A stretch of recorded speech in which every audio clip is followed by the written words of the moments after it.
Gagawa tayo ngayon ng strudel. Ang ating mga main ingredients ay apple. Kaya tinawag na strudel, apple.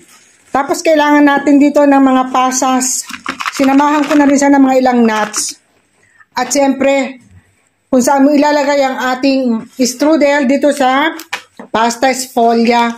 Rotonda, meron din siyang square. Ang gagamitin ko is square. Pero pwede na rin yan magagawa ng paraan. So, samahan nyo kung mag-prepare tayo ng dessert. Strudel, kung tawagin. Apple lang ang pinaka-main ingredients niya. Halina, samahan nyo na akong gumawa. Yung ating mga mansanas, kinakailangan malinis ha, bago nyo balatan. Para siguradong safe na safe ang ating mga kinakain. At higit sa lahat, ang ating mga kamay laging huhugasan bago tayo humawak sa mga bagay na hihiwain natin. Especially yung mga pagkain na kakainin natin. So, ayan. Ganyan lang ating gagawin, guys. Hihiwain nyo lang. Babalatan muna. And then, ganito magiging itsura niya. Nakikita mo yan?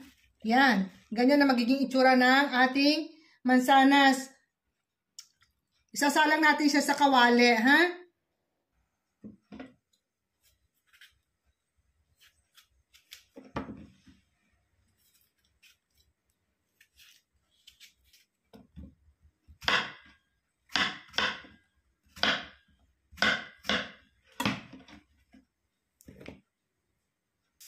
Yan, lalagay natin lahat sa kawali. Diyan mo natin i-half cook lang siya. Half cook lang, ha? Huwag lutong-luto. And then, a-add natin ng brown sugar. Ito ang ginagamit kong brown sugar, muscovado. Integral. Maganda to. Healthy.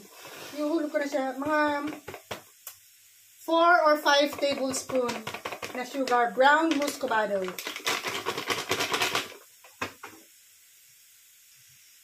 Para lang tayo gumagawa ng apple pie. Giant apple pie. Kasi mamaya i-bake naman natin to. Lulutuin ko lang ng halfway yung ating apple.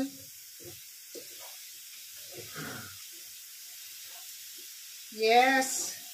Hindi masyadong matamis. Dahil yung apple, matamis na. So, konting ano lang. Konting muscovado sugar lang ang ginamit natin, ha?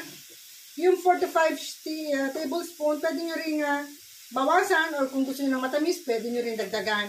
Nasa sa inyo yan kung saan niyo gusto, matamis or less matamis.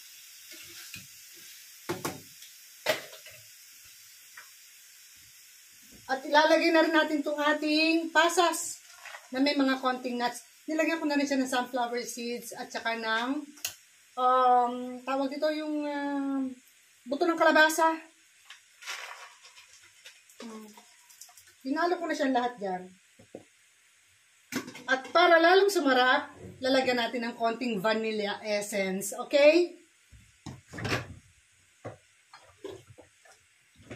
Hindi tayo mawawala ng vanilla sa bahay. Lagi akong may stock ng vanilla. Ito oh. Konti lang. Para ba bumango siya? Yes. Kinakailangan ko nang bumili at naubusan na.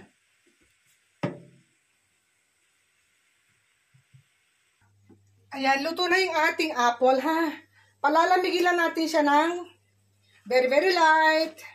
Bago natin siya i-roll sa ating pasta sfoglia. Yung nagbibigay ng crunchy sa ating apple pie. So, i-cool down lang natin. And then, pwede natin i-wrap.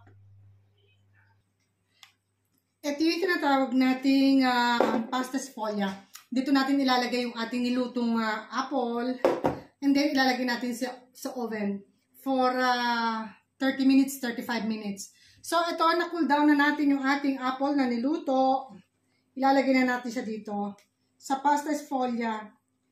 I-fill natin siya lahat para masarap, hindi tinipid. Talaga naman bongalicious.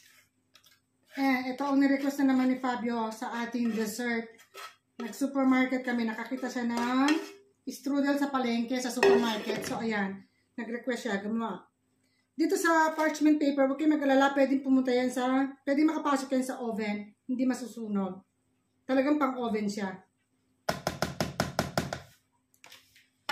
Nakita nyo, ayan ang itsura niya, di ba?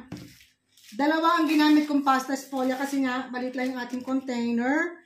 At saka para matakpan siya. So, ito ang gagamitin natin, di ba? Okay. Ganyan lang. And then, tanggalin. O, di ba? Yung nasa ilalim, huwag kayo mag-alala. Okay lang yan. Then, ilalagay natin yan sa oven. Kita niyo ba?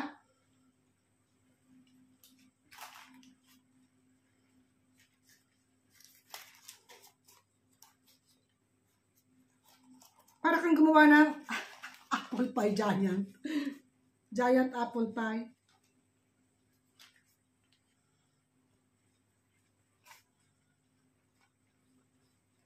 And then, para makasigaw yung ibabaw, tusok-tusokin lang natin ng ganyan.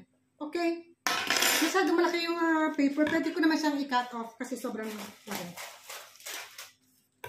Nag-preheat na ako ng oven. Ilalagay ito for 30 to 35 minutes until golden brown. Pag nag-golden brown na siya, luto ng ating strudel. I hope nagustuhan niyo ang ating video. Mamaya papakita ko kapag kinakain na namin. Okay? But at this time, dahil lunch time na, magpe-prepare naman ako ng lunch. Nagluluto na ako ng putanesca. So I hope nagustuhan niyo ang ating video for today kung paano gumawa ng strudel, ang ating dessert. Ciao! Salamat sa panonood! Lagyan natin sa oven.